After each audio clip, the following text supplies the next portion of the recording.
Hey, it's Amber. Welcome back to my channel. If this is your first time here, I make videos about kind of crunchy motherhood lifestyle and more recently about trying to get pregnant with baby number 2. My husband and I have now tried 17 times unsuccessfully to get pregnant again, and that's actually what I'm going to be talking with you about today, where we're at in this whole process of trying to conceive again after being diagnosed with unexplained infertility. If you haven't seen any of my other videos talking about this, I will leave a playlist linked up here and in the description box down below. You might want to go watch some of those first and then come back here so that everything makes more sense. I'm going to be talking about my experience taking letrozole for 4 months, what I've been doing differently since my last official update, the results of my thyroid panel that I just recently had done, and what our immediate next steps are going to be. I will also put in chapters, so if you are looking for something specific in this video, you can just skip right over to that. Starting with my experience taking letrozole, I wanted to talk about this because before I started taking this medication,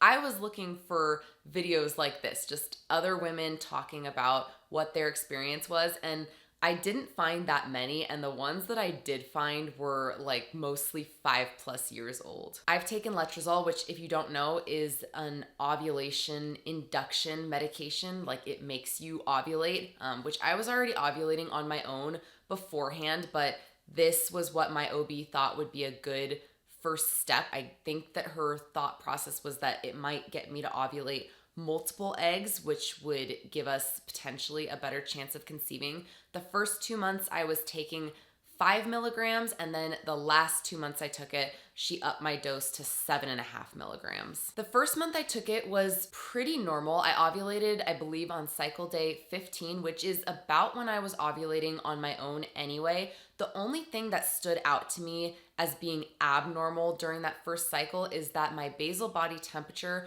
started dropping down 7 days before I started my period. So as my temperature continued to drop, I already knew I was not pregnant, but that also struck me as odd because generally my temperature doesn't start to drop down until 2, maybe 3 days before I start my period. So it did kind of make me question how my body was reacting to the letrozole, but my doctor did not seem worried about it. She basically was like, as long as you for sure ovulated, that's all we need to know. The following month was also a little bit odd. I actually didn't catch my LH surge at all, which is weird for me because I've only missed my surge one time that I can remember, and that was back when I used to only test once a day. And since that happened, I've always tested twice a day. I believe I ovulated on cycle day 14 just based on my cervical fluid and the way that my cervix felt, but I can't be 100% sure.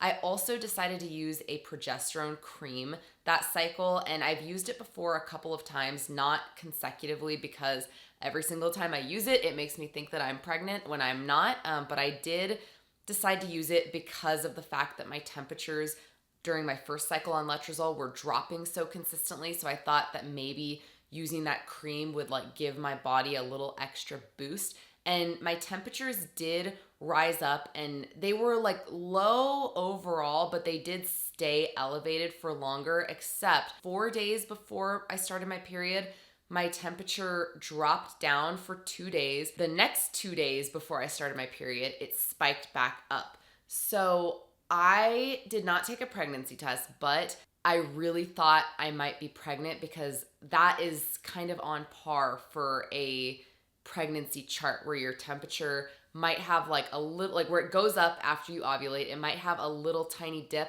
and then it goes back up.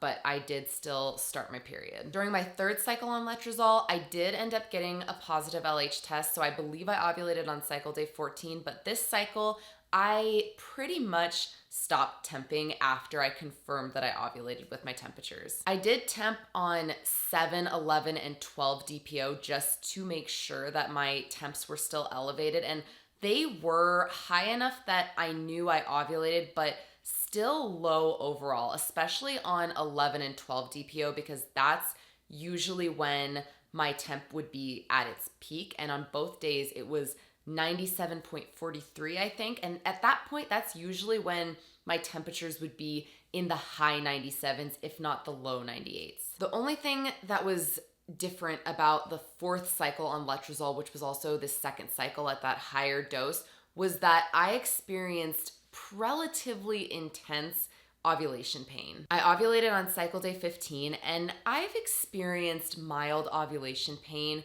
for most of my life since I've had a period, but it's not ever enough to like disrupt what I'm doing. On this particular cycle, it was so intense that I needed to lay down on the floor for like 30 minutes. And I think that I told Alex, like, I'm going to need you to cook dinner because there's no way that I can stand up with this. And then eventually it went away. Nothing ended up being wrong.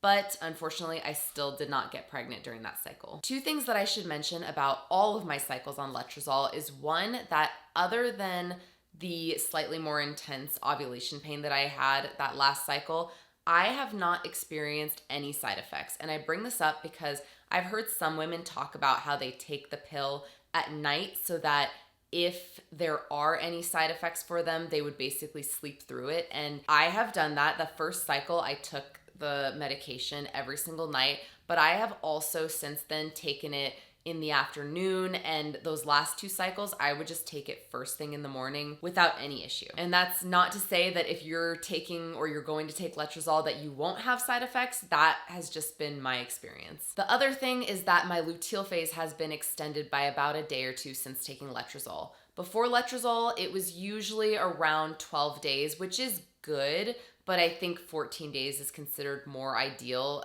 when it comes to getting pregnant. But since taking letrozole, my luteal phase was 14 days for the first 3 cycles, and then this last cycle, it was 13 days. So that is good, but I don't fully know what to make of it when paired with the fact that my temperatures have just been lower overall. I did bring that up to my doctor, and she does not seem concerned at all. And I don't know if that's because it just really isn't a concerning thing, or if she just hasn't really been trained to pay much attention to basal body temperature. But this last cycle, I couldn't tell you what my temperatures did at all because I decided not to track at all, not once. That is actually one of the only things that I've started doing differently since my last cycle update. Like I said, when I was on that 3rd cycle of letrozole, I just stopped tracking my BBT so thoroughly, and it just felt really nice to not have so much data and information to analyze and think about and ponder. And so during my last cycle, my 4th cycle on letrozole,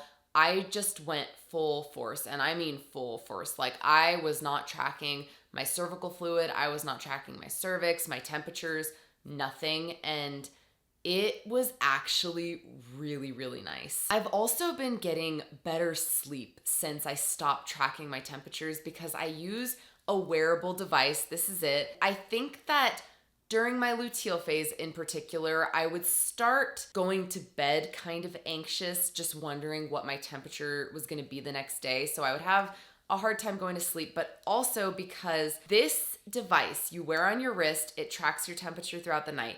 I got this before I got pregnant with my son, and I really liked it when I got it. It came with a different strap. Eventually that strap broke, so I purchased this Velcro one. It is not good, and I really want to get a different wearable device because this thing, if you wear it in the middle of the night, you're supposed to wear it kind of snug against your skin so that it can take your temperature, and it just snaps off so easily. It's probably not going to do it now because of course I'm showing you guys, but like it just, if you're like laying like this, or sometimes my husband will like touch my arm and it'll snap off, and when it's on your skin it has like a bright green light because it just, of course your see, there you go. Okay, I don't even know what happened, but it snapped off. So then in the middle of the night, I'll be laying there trying to get it back on so that I can put it back on. I feel like I was sleeping differently to keep my arm as straight as possible to not disturb that device. And it was affecting my sleep. Even though I have heavily advocated for tracking your cycle thoroughly because all of this data is free and it takes minutes to collect, but at this point in my life, it's just not serving me to be so thorough. And so I've actually continued with the not tracking into this current cycle that I'm on right now. The only other thing that I've done differently since my last update is that I also started taking myo-inositol, which I can't even tell you right now what the benefits are. I listened to a whole podcast episode on it, and it's a supplement that has very few side effects. Yeah, like I said, I knew all about it 3 months ago when I first started taking it, but right now I can't really tell you what the benefits are, so you'll have to Google that one for yourself. In my last vlog, I mentioned that I was going to get a full thyroid panel done and that I was planning on sharing the results in that vlog, but when I went to the hospital, their computer system was down, so I had to go the following week. And I wanted to have this checked, not necessarily because I think anything is wrong with my thyroid, but because I just want answers. I don't just necessarily want the Band-Aid fix. And obviously I'm not completely opposed to that since I have been taking letrozole. I contacted my doctor and I told her that I want to try to see if we can figure out what's going on the back end while I'm taking this medication. And I know that thyroid issues can cause fertility issues. So I told my doctor I want to have this checked out thoroughly. I'm not sure how serious thyroid issues are or how easy they are to correct, but if we're being honest here, I was kind of hoping that something would come back wrong because at least that would give me an answer, but of course everything came back completely fine. I even did my own research after my doctor called me and told me that everything was fine, because I know that just because something is within normal range doesn't mean that it's within optimal range for fertility. But no, all my levels were in that optimal range, and even my free T3, which I had checked last year along with my other like basic hormones, and it was on the very low end of normal last year, it was much better this time around. So let's talk about what the next steps are. At the beginning of my last cycle, my 4th cycle on letrozole, I was 100% certain that during this cycle I'm on now, we would be doing IUI if I hadn't gotten pregnant. If you don't know what an IUI is, your partner has to go give a sample to the doctors. They wash and process it to ensure that they are only using the best quality sperm. I believe most women doing an IUI are going to be on some kind of ovulation induction medication. And when you get a positive LH test, you go to the doctor the next day and they put I think catheter up into your cervix, and they, using that, put the sample, the washed and processed sample, into you. So I've talked to my doctor about this before, and she told me that it actually doesn't really increase your chances that much of getting pregnant. I think it really depends on what your issue is to start with, and in the case of unexplained infertility, you don't know what the issue is. So I mean, obviously IUI has worked for some people, and for some people it doesn't work. During my last cycle, I did speak briefly to a nurse about the process and steps for getting an IUI done, just so that I would feel prepared beforehand, and I didn't get a great feeling after talking to her. She just seemed really confused about what the steps were, and I found out later in that conversation with her that she had been assuming that whole time that we were going to be using donor sperm, and so I left that conversation not feeling super confident about it. The other thing that gave me pause is that my OB's office is closed on Saturday and Sunday. So if I was to get a positive LH test on Friday, there's absolutely nothing they could do. Like, that whole cycle would just be a wash. And some people, when I've told them this, have said to me, why don't you just go to a fertility clinic? Which I've thought about myself, but I would first need a referral, and I would have to go through intake. I don't know how long that would take. And the closest fertility clinic to us is about an hour away. So being a stay-at-home mom with a 2-year-old, it just significantly complicates things when my OB's office is 25 minutes away. And then there were 2 more things that came up last month before I started my period that made me question IUI as our immediate next step. The first is that Alex went to the doctor just for a normal checkup, and we found out that he has high cholesterol. Like, it's pretty high. He's had high cholesterol before, but not so high that they were like, you should probably get on some medication. It was kind of just like, maybe you want to keep an eye on this. We think it's probably genetic because we do not eat an unhealthy diet. We don't eat a lot of processed foods. We don't eat out a lot. I make pretty much everything at home. And we use healthy fats like olive oil, avocado oil. That's primarily it. Sometimes butter that I make myself, but it's mostly those two oils. And of course, high cholesterol can affect sperm. So I'm reluctant to rush into an IUI before we know if that's the case or not. And the only way to find out is through a semen analysis, which we have not done yet. The other thing was that I thought about asking my doctor to try Clomid for a month or two instead of letrozole because they are similar drugs, but they work differently. And I know that some people respond better to one than the other. I figured since I haven't gotten pregnant thus far on letrozole that it might be worth a try before we go and spend a bunch of money on an IUI. What ended up actually happening for this cycle that I'm currently on is that I started my period on a Friday evening and my OB's office was already closed. So I wasn't able to discuss any of this with her. I wasn't even able to refill my letrozole prescription. When I finally did talk to my doctor, I was on cycle day 6, and she actually did say that she'd be willing to refill my letrozole prescription and just try for a later ovulation, but I told her no and that I was okay to just do nothing for this cycle. We started talking about my options for my next cycle, and she said that if I wanted to, we could stick with letrozole and go forward with an IUI, or she could prescribe me Clomid instead.